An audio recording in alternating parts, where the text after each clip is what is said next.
April 18, 1942, 650 miles east of Japan. Lieutenant Colonel James Doolittle, 45, from Alameda, California, gripped the yoke of his B-25 Mitchell as USS Hornet's deck rose and fell beneath him.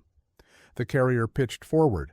Doolittle's bomber rolled down 467 feet of flight deck, engines screaming.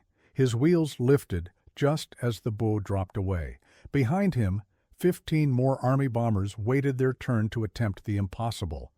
Could they actually pull this off? The answer would determine whether America could strike back after Pearl Harbor's humiliation. Doolittle didn't know this launch would change the Pacific War forever. What happened in the next 12 hours would shatter Japan's sense of invulnerability and force Tokyo to recall hundreds of fighters meant for conquest. The problem started 4 months earlier. December 7, 1941, ripped through America's Pacific Fleet like a blowtorch. At 07:55 hours, Japanese aircraft appeared over Pearl Harbor. 21 ships went down or suffered crippling damage. 2,403 Americans died. Admiral Isoroku Yamamoto achieved tactical perfection. Japan's military planners celebrated. Their homeland sat 5,000 miles from Hawaii, 6,000 from the American West Coast. No American bomber possessed that range. No carrier could slip through Japanese patrol lines to launch within 500 miles. Tokyo was untouchable. President Roosevelt saw the strategic nightmare. American morale collapsed, recruiting stations filled with angry volunteers, but anger needed direction. The Pacific Fleet needed 6 months minimum for repairs. MacArthur retreated across the Philippines. Wake Island fell. Guam surrendered. Japanese forces swept south toward Australia, west toward India. Churchill flew to Washington in late December. He found Roosevelt obsessed with one question: how do we hit Japan? The U.S. Army Air Forces ran calculations. B-17 Flying Fortresses needed 3,000 feet of runway for takeoff. Carriers offered 800 feet maximum. B-17s required 1,200 feet minimum, even when stripped bare. The math didn't work. Navy planners suggested flying boats. Too slow, too vulnerable. Someone proposed submarine-launched aircraft. Laughable payload capacity. Another genius suggested balloon bombs. Roosevelt wanted results in months, not years. Captain Francis Lowe walked through Norfolk Naval Station in January 1942. He watched Navy pilots practice carrier takeoffs on a field painted with flight deck outlines. The sight triggered something. Those weren't fighters. Those were twin-engine patrol bombers using less than 500 feet. Lowe rushed to Admiral Ernest King's office. What if we launched Army bombers from a carrier? King stared. Army bombers? Medium bombers, B-25s or B-26s. Strip them down, launch at 500 miles out, hit Tokyo, ditch in China. The numbers seemed impossible. Army bombers from Navy carriers, one-way missions into enemy territory. But King's staff confirmed every detail could work. Mathematically, King summoned Lieutenant Colonel Jimmy Doolittle. At 45, Doolittle was already a legend. He'd won the Schneider Trophy in 1925. He'd performed the first instrument-only flight in 1929. He'd earned a doctorate in aeronautical engineering from MIT. He'd set transcontinental speed records. Now he ran aviation fuel development.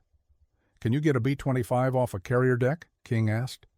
Doolittle studied the specifications. B-25 Mitchell, 53 feet long, 67-foot wingspan, 31,000 pounds loaded. Normal takeoff, 1,200 feet. Carrier deck, 800 feet maximum. If we strip weight and run the engines to military power, maybe 500 feet, Doolittle said. "Then you're leading the mission," King replied. Doolittle selected 24 crews. He told them nothing except they'd volunteer for an extremely hazardous mission. All 24 volunteered. Doolittle didn't explain that hazardous meant one way. They trained at Eglin Field in Florida. Doolittle had a runway painted with an 800-foot carrier deck outline. The pilots practiced short takeoffs again and again. Lieutenant Henry Miller lifted off in 321 feet on his third attempt. The others matched him within days. But practice takeoffs from stationary runways meant nothing compared to a pitching carrier deck in combat waters. Would the added stress, the salt spray, the rolling swells change everything? February turned to March. Crews practiced low-altitude navigation. They practiced fuel conservation. They studied Japanese targets from reconnaissance photos. Still, Doolittle told them nothing about launching from carriers. March 25, 1942. Doolittle gathered his pilots. "We're taking 16 B-25s to hit Japan from USS Hornet. We launch at 500 miles. We bomb Tokyo, Yokohama, Kobe, Nagoya. Then, we fly to China." Silence filled the room. Someone finally asked the obvious question. "What's our return plan?" "There isn't one," Doolittle said. "We ditch in China and pray the nationalists find us before the Japanese." Nobody withdrew. Every crew understood. This was revenge for Pearl Harbor, and revenge required sacrifice. They loaded 16 B-25s onto Hornet on April 1st. The bombers filled the carrier's flight deck so completely that conventional aircraft couldn't land. Hornet became a one-way weapons platform. Fighter protection would come from USS Enterprise and her escorts sailing alongside. Task Force 16 left San Francisco Bay on April 2nd. 16 bombers, 2 carriers, 4 cruisers, 8 destroyers, 2 oilers. Admiral William Halsey commanded from Enterprise. His orders: get Doolittle to 500 miles from Japan, launch the attack, get home. The ship sailed under radio silence. Halsey plotted a northern route through the least patrolled waters. Weather reports promised cloud cover. If they maintained surprise until April 18th, the plan might work. What Halsey didn't know, Japanese patrol boats extended their surveillance net to 700 miles offshore after intelligence reports suggested American carriers might attempt something desperate. Doolittle's solution emerged from necessity, not innovation. The B-25 Mitchell already existed as North American aviation's standard medium bomber. The trick wasn't inventing new technology. The trick was stripping a 31,000-pound bomber down to its lethal essentials and trusting physics over fear. Doolittle selected the B-25B variant for specific reasons.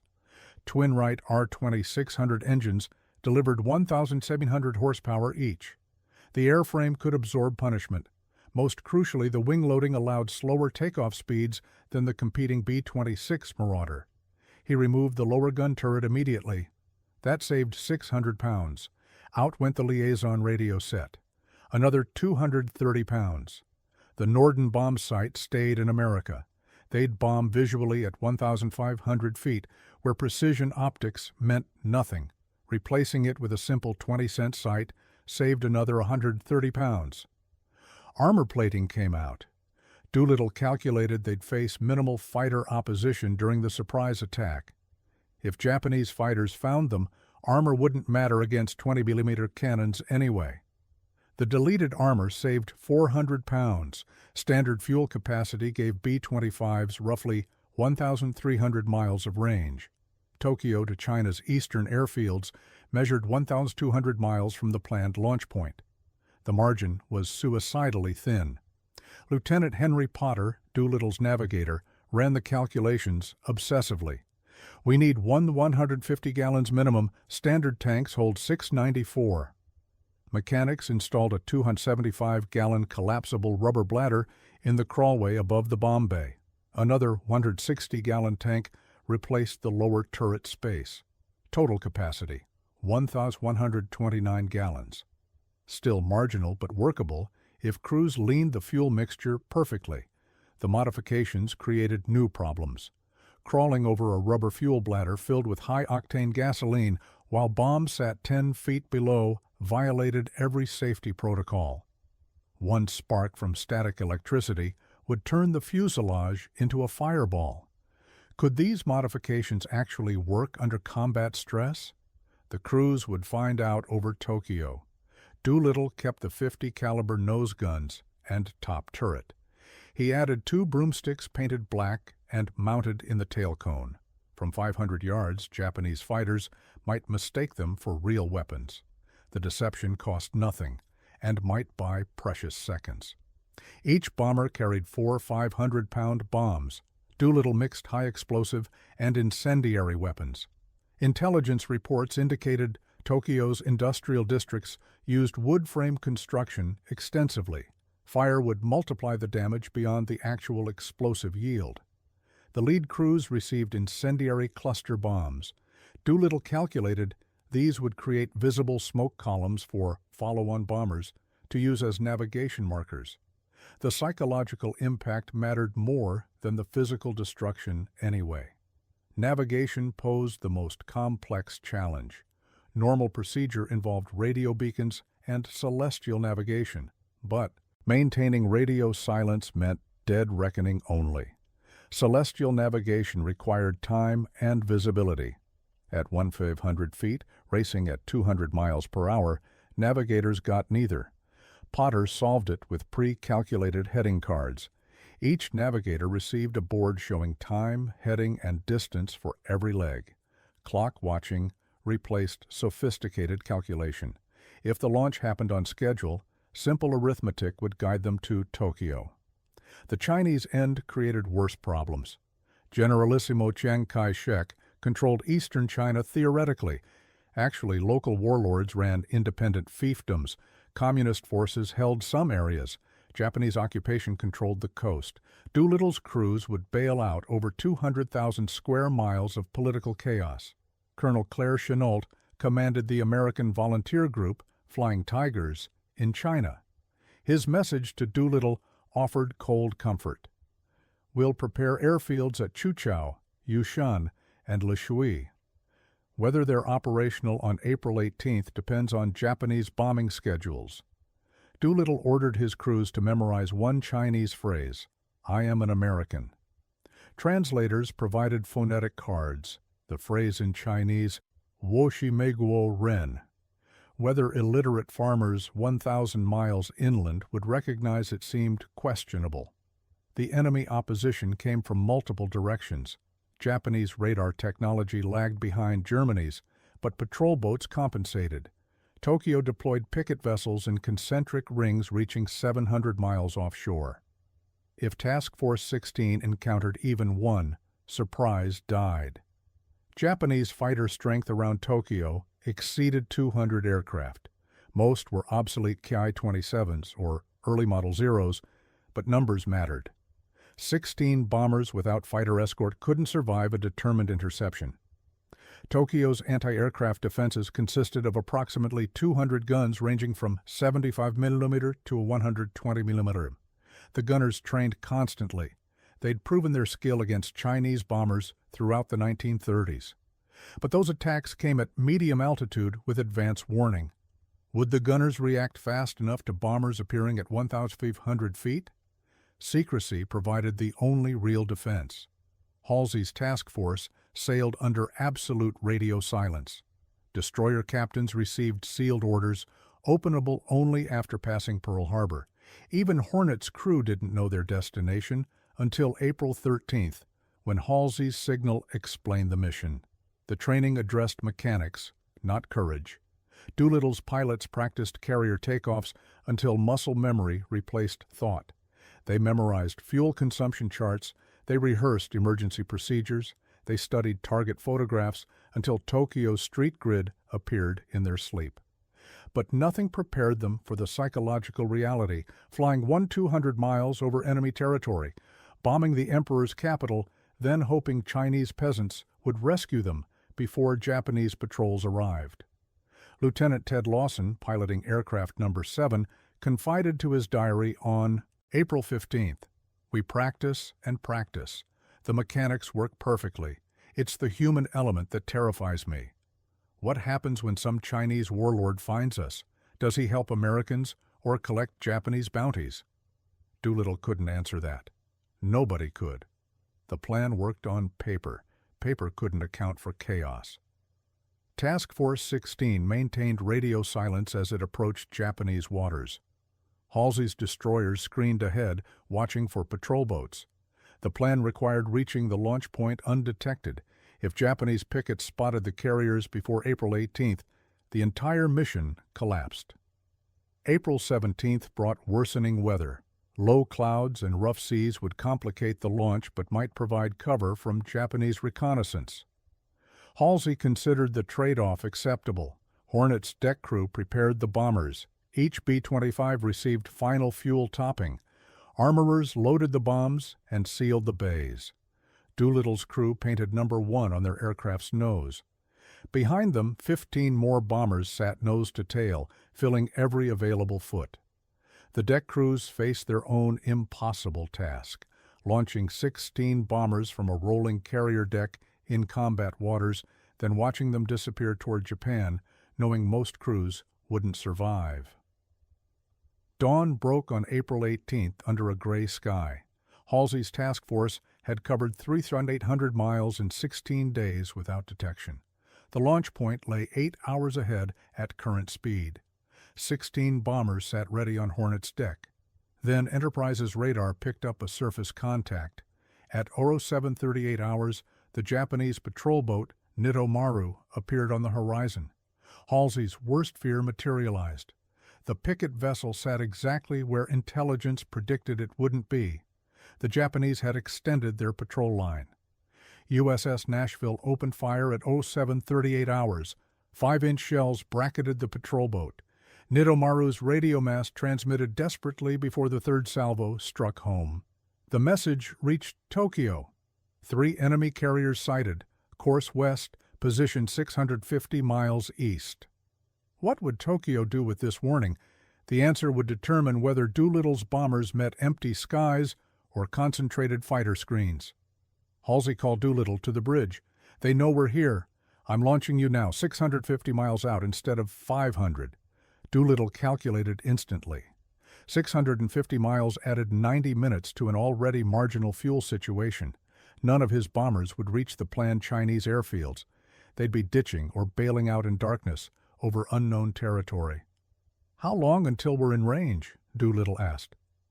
"You're in range now if you don't mind the extra distance," Halsey replied. The plan had called for afternoon launch, allowing the bombers to hit Tokyo at dusk and reach China after dawn. Instead, they'd bomb Tokyo at noon and reach China in darkness.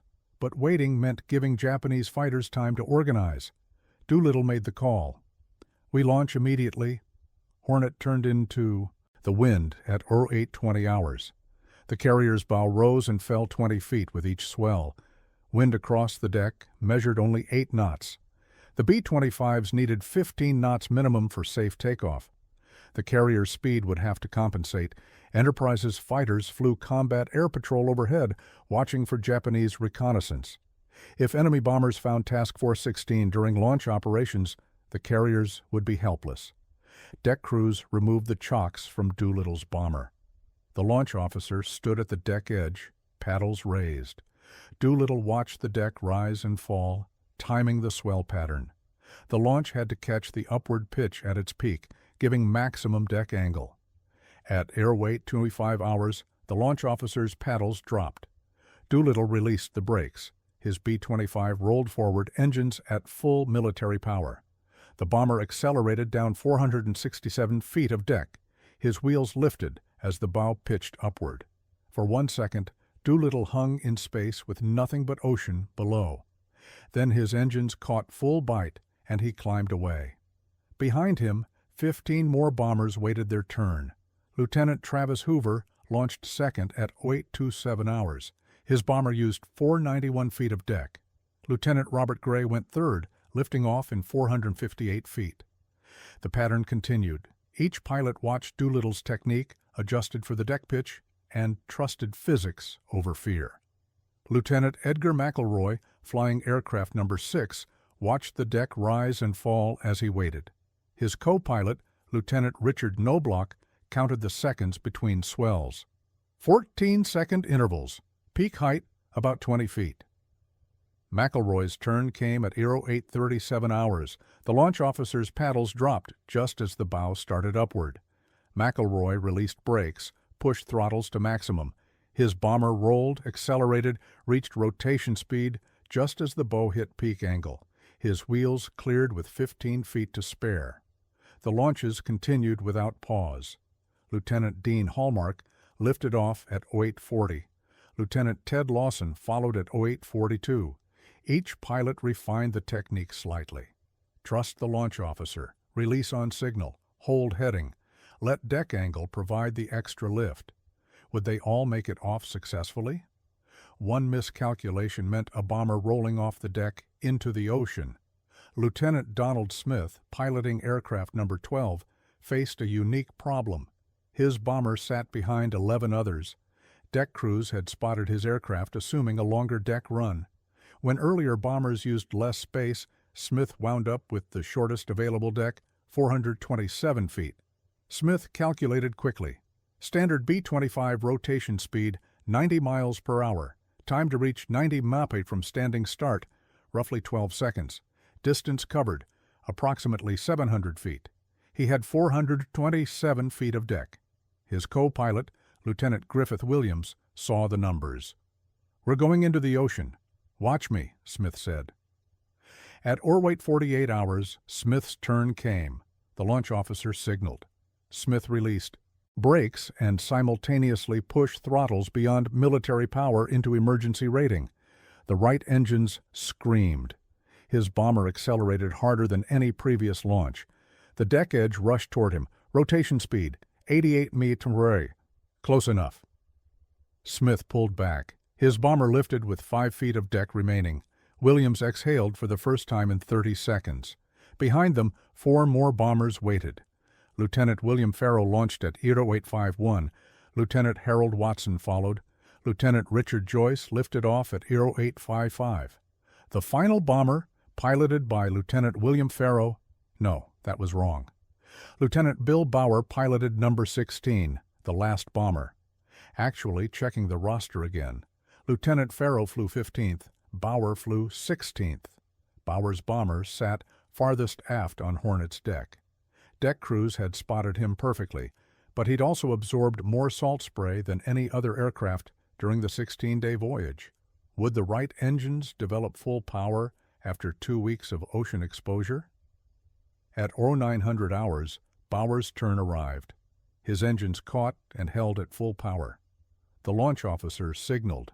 Bauer released and rolled. His bomber used 458 feet and lifted cleanly. 16 Army bombers now flew toward Japan. Halsey turned his task force east at maximum speed. His job was finished. Now survival depended on Doolittle. The bombers flew in loose formation initially, but Doolittle quickly ordered dispersal. 16 aircraft flying together would attract every fighter in Japan. Individual bombers flying at wave-top height might slip through undetected. Navigation became the critical challenge. Potter, Doolittle's navigator, had calculated headings based on launching at 0400 hours from 500 miles out.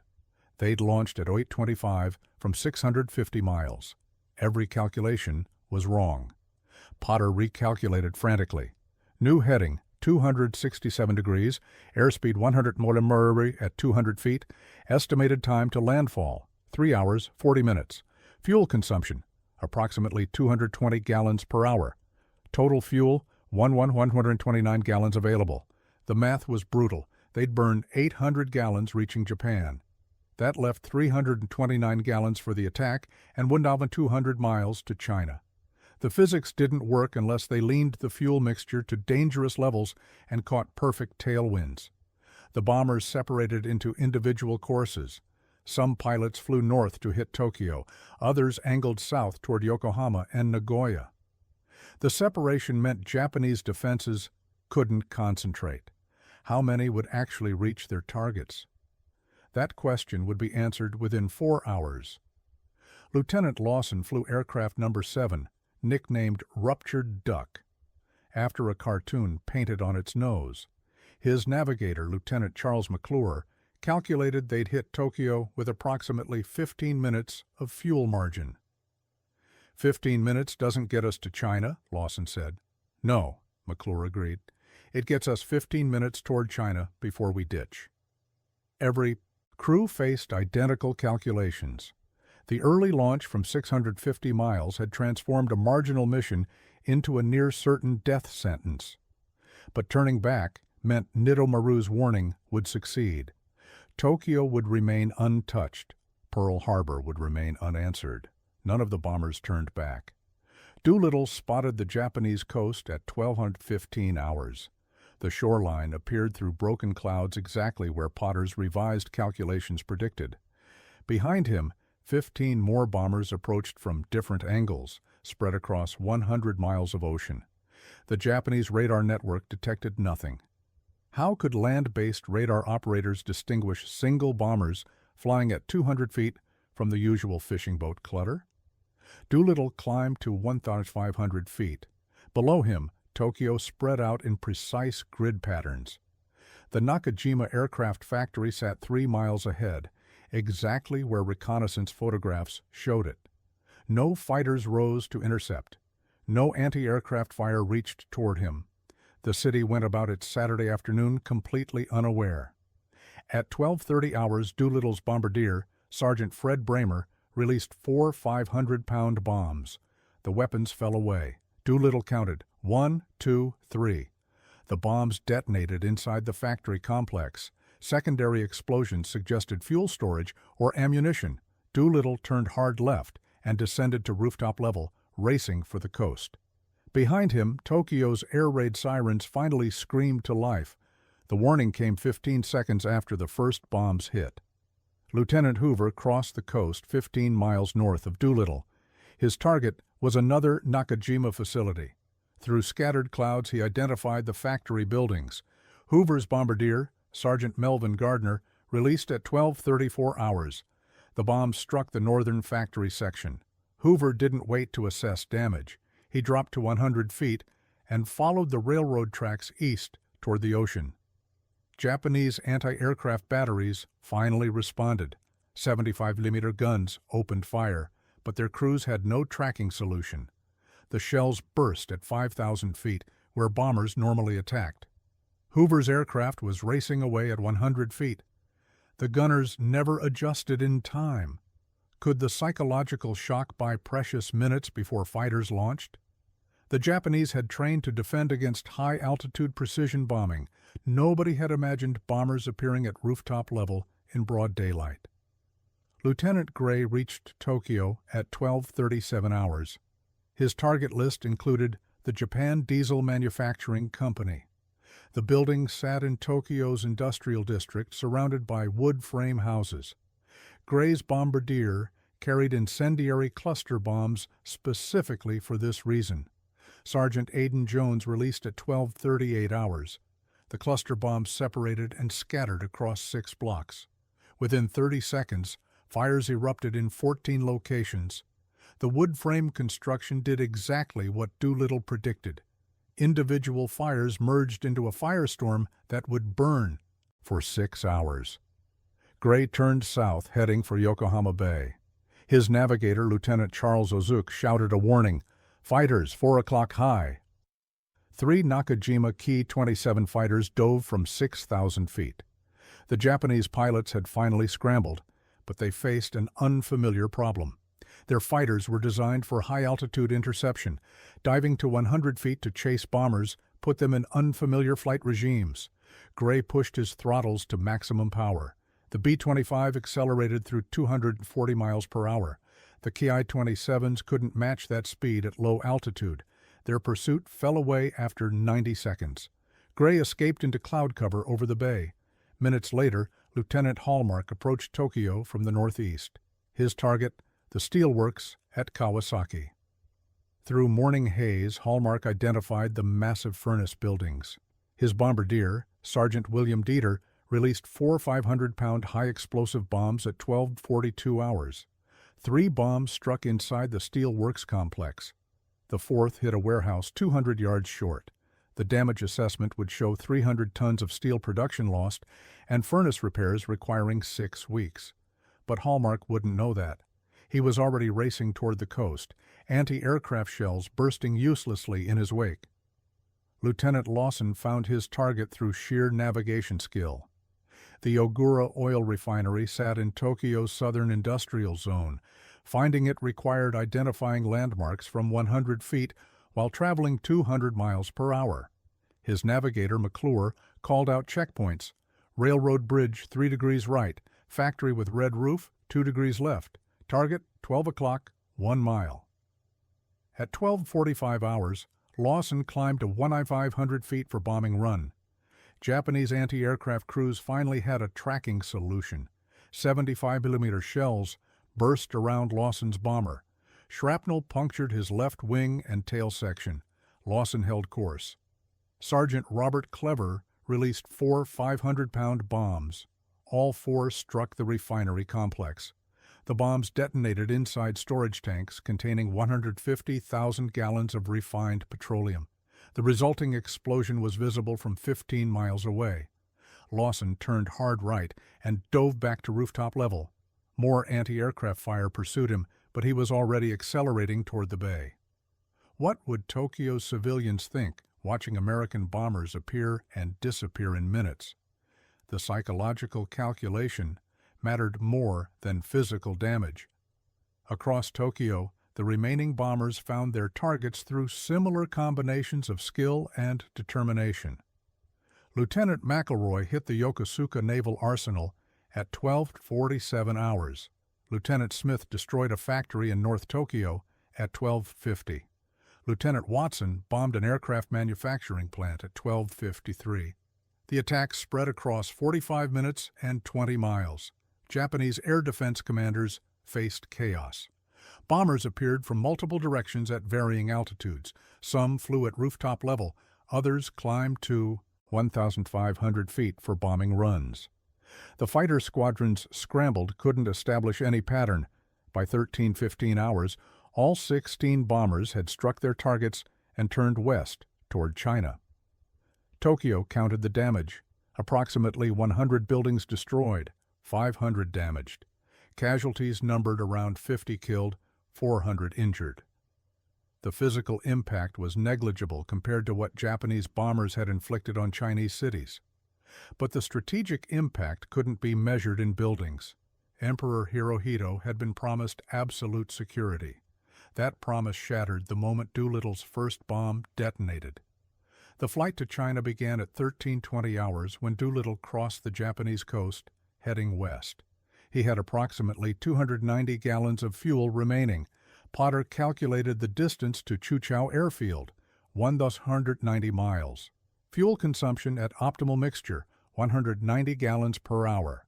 They had 90 minutes of fuel for a 6-hour flight. Doolittle reduced engine RPM to absolute minimum. He leaned the fuel mixture until the engines barely maintained power. The B-25s slowed to 165 miles per hour. At that speed, fuel consumption dropped to 150 gallons per hour. New calculation, 290 gallons divided by 150 gallons per hour equals 1.93 hours of flight time. Distance covered, approximately 320 miles. They would fall short by 870 miles. Ditching in the ocean meant certain death. Bailing out over Japanese-occupied territory meant capture and probable execution. Flying deeper into China and hoping to bail out over friendly territory was the only option. Behind Doolittle, 15 more crews made identical calculations with identical results. None would reach the planned Chinese airfields. All would be bailing out or ditching in darkness over unknown territory. Lieutenant Hoover flew 100 feet over the East China Sea, conserving fuel with religious devotion. His engineer, Sergeant Douglas Radney, monitored fuel flow constantly. Every 15 minutes, Radney reported remaining fuel. The numbers declined with mechanical precision: 240 gallons, 202 gallons, 165 gallons. At 1600 hours, the Chinese coast appeared ahead. Hoover had covered 700 miles from Tokyo. He had approximately 100 gallons remaining. The planned airfield at Chuchao lay another 490 miles inland. The math was impossible. Weather worsened as darkness fell. Cloud cover descended to 500 feet. Rain reduced visibility to less than 1 mile. Navigation became guesswork. The airfields Chenot had promised to prepare were invisible in darkness and rain. Radio beacons didn't exist. Hoover was flying blind into Chinese mountains. At 20:15 hours, Hoover's engines coughed. The fuel tanks ran dry. He ordered his crew to bail out immediately. 5 men jumped into darkness at 6,000 feet, hoping Chinese farmers would find them before Japanese patrols did. Would any of them survive the night? The answer depended on luck, courage, and the kindness of strangers. Across eastern China, the same scene repeated 16 times. Lieutenant Gray's crew bailed out at 20:30 hours. Lieutenant McElroy's crew jumped at 20:45 hours. Lieutenant Lawson attempted a water landing at 2100 hours. His bomber struck the waves at 90 miles per hour, tearing the aircraft apart. Lawson survived with severe injuries. Doolittle's crew bailed out at 2130 hours over mountains shrouded in rain and darkness. Doolittle landed in a rice paddy, unhurt but completely lost. He had no idea where he was, whether Japanese or Chinese forces controlled the area, or whether his crew had survived. Dawn on April 19th brought answers slowly.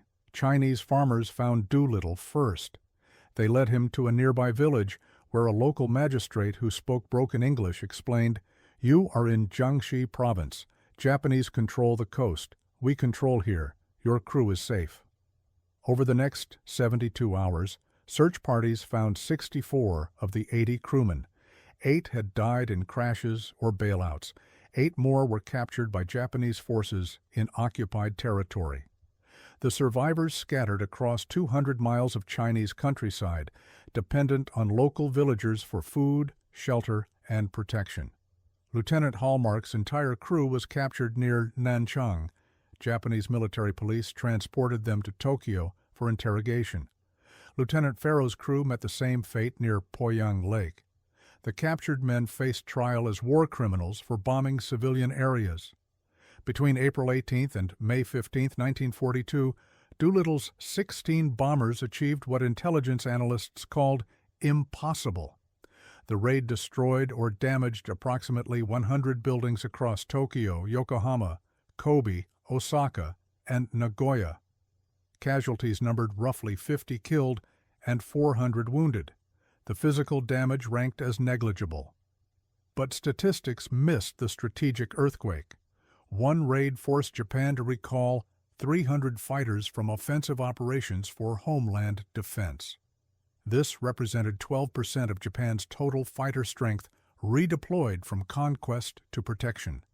The numbers seemed impossible. 16 bombers altering strategic planning across the Pacific theater. But Japanese military records confirmed every detail of the defensive reorganization. Imperial General Headquarters convened emergency sessions for 3 days after the raid. How had American bombers reached Tokyo undetected? How many more carriers lurked in the Pacific? Could they strike again? The questions demanded answers. Admiral Yamamoto provided one: attack Midway Island, destroy the American carrier fleet permanently. The Battle of Midway traced its origins directly to Doolittle's raid. Yamamoto's obsession with eliminating American carriers led him to concentrate forces at Midway 6 weeks later. The resulting battle destroyed 4 Japanese carriers and killed 3,000 experienced naval aviators. Japan never recovered. Could one desperate raid actually trigger Japan's decisive defeat? Strategic causation chains suggested yes. Doolittle's raid proved Tokyo was vulnerable. Vulnerability demanded response. Response required concentrating forces. Concentration created opportunity. American codebreakers exploited that opportunity at Midway. The tactical innovation spread beyond immediate results. Doolittle proved carrier-based Army bomber operations worked. The concept influenced planning for MacArthur's island-hopping campaigns throughout 1943-1944. Marine and Army units practiced combined operations using Doolittle's techniques as templates. Post-war analysis by U.S. Strategic Bombing Survey documented the psychological impact on Japanese civilian morale. Prior to April 18th, Tokyo's population believed government promises of absolute security. After April 18th, air raid shelter construction accelerated by 400%. Factory absenteeism increased by 15%. War bond purchases declined by 20%. The legacy evolved through multiple generations. Modern special operations planning references the Doolittle raid as a case study in asymmetric warfare. 1 carrier, 16 bombers, 80 men altered strategic calculations for a 5,000-man military force. The return on investment, incalculable. American morale responded exactly as Roosevelt hoped. News of the Tokyo bombing reached American newspapers on April 20th. Recruiting station traffic increased by 30% overnight. War bond rallies sold $50,000 in additional bonds during the following week. Production goals at aircraft factories increased by 20% as workers volunteered for overtime. The question Roosevelt asked in December 1941 found its answer: how do we hit Japan? Doolittle answered with creativity, courage, and calculated risk. The answer changed everything. Doolittle received the Medal of Honor from Roosevelt on May 19, 1942. Every crew member received the Distinguished Flying Cross. The decorations recognized tactical success. They couldn't measure strategic transformation. The captured crews faced brutal consequences. Lieutenant Hallmark, Lieutenant Farrow, and Sergeant Harold Spatz were executed by Japanese firing squad on October 15, 1942. Lieutenant Robert Meader died from malnutrition in captivity on December 1, 1943. The surviving 4 prisoners endured torture and starvation until August 1945. Lieutenant Lawson lost his left leg from injuries sustained during ditching. He returned to the United States in May 1943 and spent 18 months recovering. His book, 30 Seconds Over Tokyo, became a bestseller and inspired the 1944 film starring Spencer Tracy and Van Johnson. Doolittle survived the war, commanding the 8th Air Force during the strategic bombing campaign over Europe. He retired as a lieutenant general in 1946. He lived until 1993, attending annual reunions with surviving crew members until his death at age 96. Captain York's crew, flying Bomber No. 8, chose a different option. Running critically low on fuel, York diverted to Vladivostok in Soviet Russia. The Soviets interned the crew for 13 months before allowing them to escape to Iran. York's bomber, the only surviving aircraft from the raid, was studied by Soviet engineers before being scrapped. The surviving Chinese civilians who assisted the raiders faced systematic retaliation. Japanese forces launched the Zhejiang-Jiangxi campaign in May 1942, targeting villages that helped American crews. Estimates suggest 250,000 Chinese civilians died in reprisal operations. The cost of helping Americans was genocidal. Modern doctrine references the Doolittle raid and special operations training. The lesson: strategic impact doesn't require massive force. It requires precision, timing, and understanding enemy psychological vulnerabilities. 16 bombers accomplished what 1,600 bombers might not have achieved through different means. When American B-25s reached Tokyo skies on April 18, 1942, they carried more than bombs. They carried proof that distance provided no sanctuary, that technological advantage meant nothing against determined creativity, that revenge would be measured and inevitable.